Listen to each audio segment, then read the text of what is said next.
Hello everyone, आप सभी का स्वागत है लेट्स स्टडी द बेसिक में। तो चले करते हैं क्लास 6 की नई बुक सोशल साइंस की exploring society India and beyond से chapter 14 economic activities around us. पूरा चैप्टर अच्छे समझ लिया है, अब बारी इसके क्वेश्चन करने की, तो चलिए उनको भी कर लेते हैं। और इसी वीडियो में मैंने आपके लिए कुछ मल्टीपल चॉइस क्वेश्चन भी डाले हैं जो आपके एग्जामिनेशन में आपकी हेल्प करेंगे। तो चलिए स्टार्ट करते हैं। तो सबसे पहले हम देख लेते हैं हमने क्या क्या चीजें पढ़ी हैं पूरे चैप्टर में। तो हमने देखा in this chapter we learn about the 3 sector of economic activity. हमने इकोनॉमिक सेक्टर में इकोनॉमिक एक्टिविटीज में 3 तरह के सेक्टर देखे। प्राइमरी देखे, उसके बाद सेकेंडरी और फिर टर्शियरी। ठीक है, सो अब क्वेश्चन बनता है, so what is the primary sector and how it is different from the secondary sector. Give two example कि प्राइमरी सेक्टर क्या होता है और ये सेकेंडरी सेक्टर से कैसे डिफरेंट होता है, आपको बताना है एग्जाम्पल के थ्रू। तो देखो बेटा, जो प्राइमरी सेक्टर होता है जिसमें हम डायरेक्टली नेचुरल रिसोर्सेज का यूज करते हैं, मतलब हम डायरेक्टली डिपेंड किस पे करते हैं, नेचर के ऊपर। तो यहां हम इसकी डेफिनेशन यही लिखेंगे, the primary sector involves activities related to the extractions and use of natural resources such as farming, fishing, mining. It focus on the providing raw material directly from the nature, कि हम जो चीजें directly nature से प्राप्त करते हैं उसको हम प्राइमरी सेक्टर में रखते हैं। अब वही सेकेंडरी सेक्टर क्या करता है, secondary sector on the other hand involves manufacturing and processing these raw materials into finished good. मतलब अगर आप कॉटन को आप उगा रहे हैं, ठीक है, कॉटन को उगा रहे हैं, तो ये क्या हो गया, प्राइमरी सेक्टर का पार्ट हो गया। और वहीं जब आपने कॉटन से धागा और धागे से क्या बना दिया, थ्रेड से आपने एक शर्ट या आपने टी शर्ट बना दी, तो वो क्या किस चीज का पार्ट हो गया, सेकेंडरी सिस्टम का, सेकेंडरी सेक्टर का, सेकेंडरी सेक्टर का। और जब ये हमारे पास आई रिटेल में, तो ये क्या हो गया, ये हो गया थर्ड का पार्ट। किस चीज का हो गया, थर्ड का पार्ट। सो अब एग्जांपल क्या है, primary sector farming, fishing, secondary sector में टेक्सटाइल, मैन्युफैक्चरिंग, कार मैन्युफैक्चरिंग, ये सब चीजें आ जाएगी। आई होप समझ में आए हो कि प्राइमरी सेक्टर जिसमें हम डायरेक्टली डिपेंड करते हैं नेचर के ऊपर, और वहीं जो हमारे पास रॉ मटेरियल होता है उसको हम मैन्युफैक्चर कर देते हैं, प्रोसेस कर देते हैं, उससे सामान बना लेते हैं, वो किसका पार्ट हो जाता है, सेकेंडरी सेक्टर का पार्ट हो जाता है। How does the secondary sector depend on the tertiary sector? Illustrate with a few example. अब आपको बताना है कि अब सेकेंडरी जो सेक्टर है वो इस सर्विस सेक्टर पे या टर्शियरी सेक्टर पे कैसे डिपेंड करता है। तो भाई आपने सामान बना लिया, ठीक है, आपने सामान बना लिया, अब सामान बना के उसको अपने पास थोड़ा रखना है, उसको बेचना भी तो है, उसको ट्रांसपोर्ट करना है, उसकी मार्केटिंग सेल करना है, उसको बैंकिंग फाइनेंस भी करना है उसका। तो ये सभी काम कौन करेगा, सर्विस सेक्टर करेगा, टर्शियरी सेक्टर करेगा। So the secondary sector depends to on the tertiary sector for services that support manufacturing and distribution of product. Without these services, the secondary sector would not be able to function smoothly. कि ठीक है, अनाज आ गया, अनाज से आटा बना लिया, अब आटा आप रखोगे क्या, उसको भी तो आपको बेचना है, बेचने के लिए आदमी चाहिए, और उसको सामान को लादने के लिए आपको ट्रांसपोर्ट चाहिए, कोई उसको बेचेगा, उसकी मार्केटिंग करेगा, फिर उसके बाद जो पैसा आएगा, बैंकिंग होगी, फाइनेंस होगा।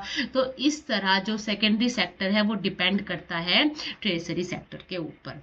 सो transport services, factories rely on transportation services to deliver raw material to the factory and distribute finished good to market.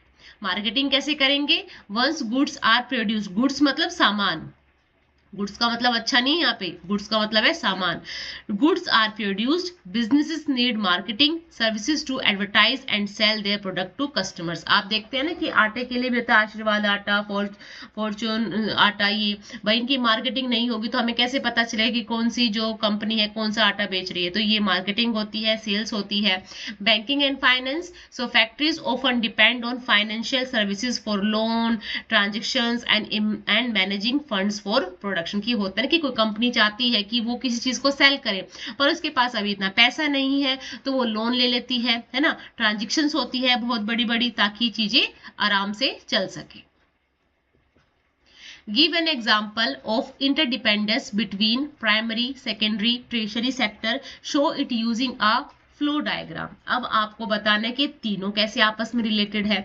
तो देखो, फार्मर है, फार्मर ने अपनी क्रॉप को उगाया, उससे आटा बन गया, आटा ग्रोसरी स्टोर्स में आ गया। तो ये तीनों स्टेप किसके हैं? ये है प्राइमरी सेक्टर का, ये है सेकेंडरी सेक्टर का, और उसके बाद ग्रोसरी स्टोर में आपके पास जो एक फाइनल प्रोडक्ट के रूप में आ गया वो है टर्शियरी सेक्टर का। ठीक है, so primary sector involves farming where wheat is grown and harvested.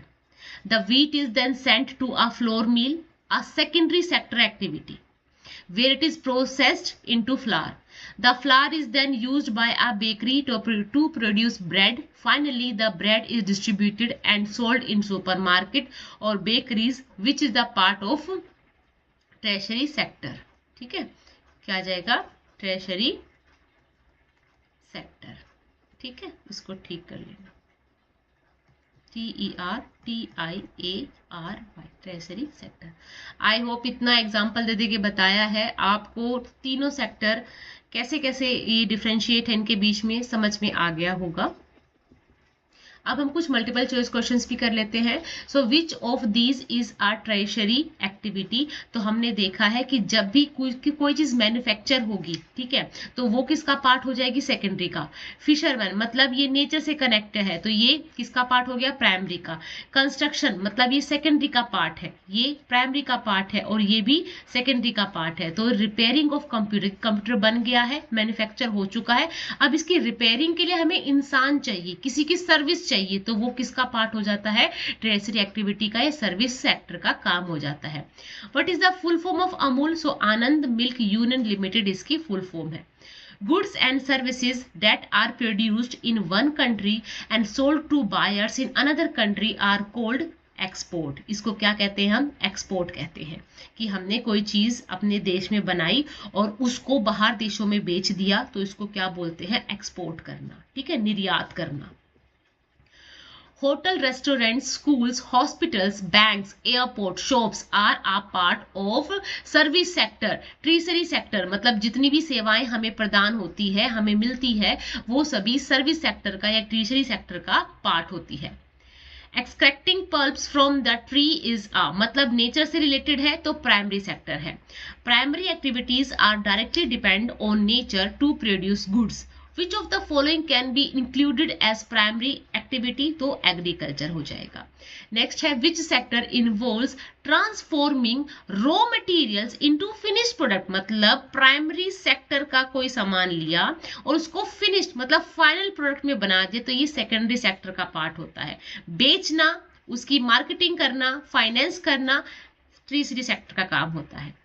What type of economic activities does the tertiary sector includes? तो ये क्या करते हैं? हेल्थ केयर और बैंकिंग। ठीक है। What economic activity is associated with the service sector? Service sector मतलब tertiary sector, तो इसमें क्या आ जाएगा? ट्रांसपोर्टेशन। ठीक है।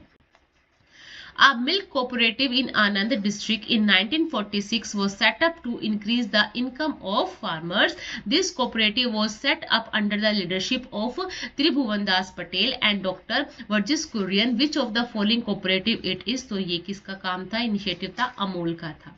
आई होप आपको ये सारे क्वेश्चन आंसर्स पूरा चैप्टर अच्छे से समझ में आया होगा। ऐसे ही और वीडियोस के लिए हमें सब्सक्राइब करें। Thank you and keep watching.